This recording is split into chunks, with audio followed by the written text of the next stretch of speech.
I'm out on the edge of the largest of the dried duck lakes.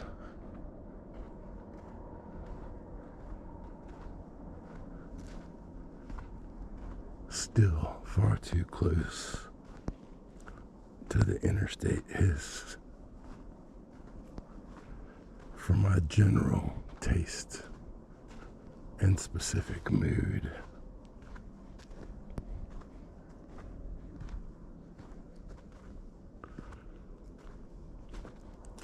But it'll have to do for a morning in mid-April.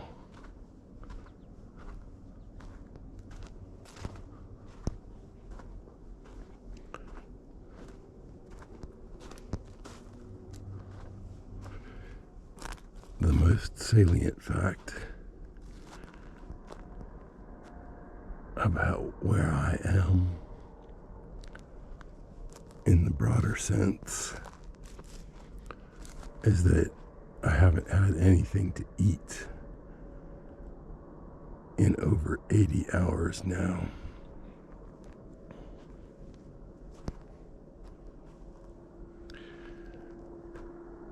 And while that sounds like a remarkable feat of fasting, I don't get much credit for character, because for the first 72 hours of that, I had no appetite at all. And I also don't get the full benefit of the fast that lasts that long, because for those first 72 hours, I didn't leave the house. And in fact, I spent 95% of my time on my back in bed, sleeping off the flu.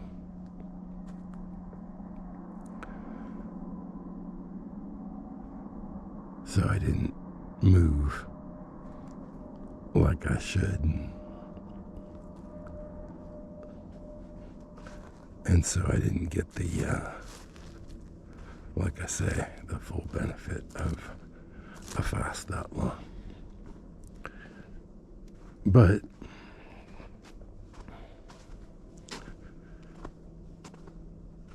last night,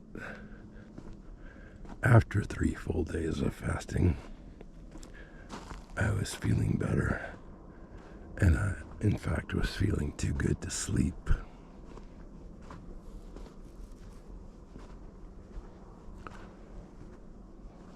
I tried a couple of times, rested my head down, but in the end, it just wasn't really going to happen. And so what I decided to do was, even though it was getting a little uncomfortable,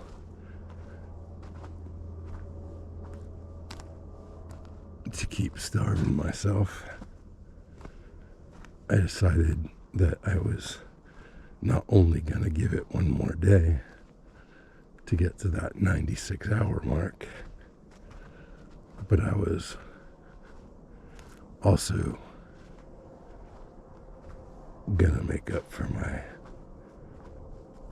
lack of motivation for movement,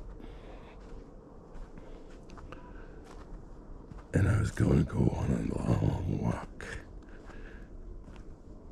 to kind of try and leverage the benefits of autophagy right at the end.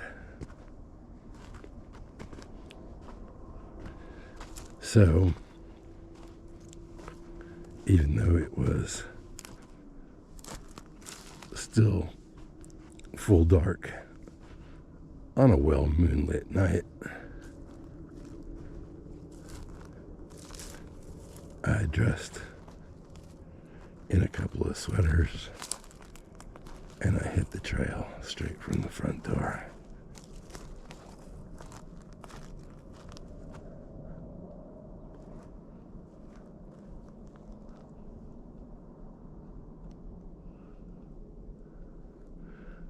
I wasn't counting on the lingering effects of the fever sweat. So, as I began to sweat out the last of the flu, I got cold. And even right now, I'm just the slightest bit shivery and more dependent than ever on that sun to get its ass up into the sky. I'm halfway through that walk, which is definitely the longest one of the year so far.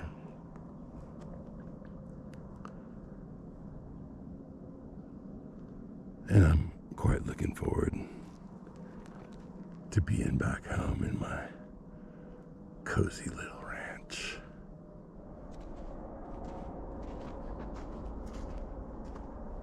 I'm going to tell you a little story. I watched an awful lot of crap in between sleeping. I watched some stuff about cults, and I watched some stuff about football. But the very last thing I watched, apparently it was filmed only a few days ago, and it was a get-together, the first get-together of all 5 stars of the Breakfast Club, the youngest of which is now pushing 60, I believe. But anyway, they said it was the first time in the 40 years since the movie was made that they had all been together on one panel. So that was kind of interesting crap to fill the hours that were rapidly becoming sleepless. But there was one thing in particular that came up, a question from an audience member. They asked the 5 co-stars if you could change anything in this modern world of 2025 and have it go back to the way it was 40 years ago, what would you change? And fairly instantly and fairly unanimously, what they all agreed upon was that they would get rid of the goddamn cell phones. And I thought, yeah, here's a batch of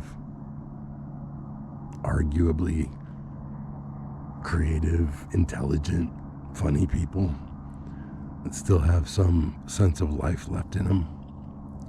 And that's the one thing that they would change. And I'm not sure that I could find it in me to disagree. That's just a little taste of my ideas about changing things fairly radically in my own life. Those people, I guess they have a lifestyle to maintain, and that not having a fucking cell phone would be unthinkable, unimaginable, unworkable for them to maintain that standard of living and all. But one of the great things about being in the place I'm in is that I'm not really under any kind of pressure. And I had thought about that a little bit while I was sick, about how wonderful it was to just be sick for the first time in 5-6 years. And to not have to huff Dayquil and NyQuil and keep myself in a working semblance of a valuable employee and august professor. None of that pressure was there. I could just sleep for as long as I wanted to. And it's the same thing with the phones. And I think it's the same thing for a lot of things that I've never really deeply questioned before.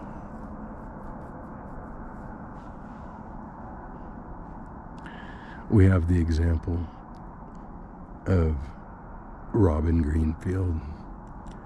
I posted his week 9 living without material things update. I wrote about it a couple of days ago in that run-up time. And he's living proof that, yeah, all the shit that we own and maintain and replace and repair, in the end, none of it is really necessary. Now, there's definite advantages to having a pot to piss in, a roof over your head, and all those sorts of things. And I don't think I'm going to be following Mr. Greenfield's monk-like approach to life these days into owning nothing. But in between where I am and where he is right now, there's a lot of room to play with and experiment with. Like, what would it be like to just get rid of the fucking phones? Or even an internet connection that was running some semblance of 24/7. Anyway, I got 6 or 7 more miles to cover on foot before I'm back to the base and all warmed up again.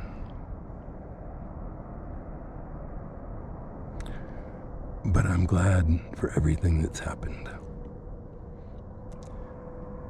In the last 5 years especially.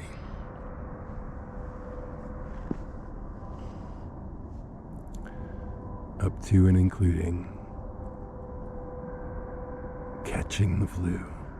Up to and including paying that price for not getting a flu shot.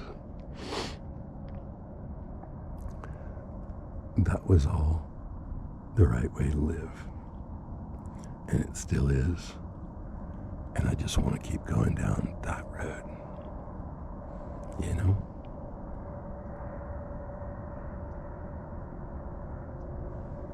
Alright. Enough for now, darlings. I'll be back in touch sooner rather than later. You don't need to worry about me. And I hope you're not offended by the incommunicado and all the rest of the potentially objectionable things that I am.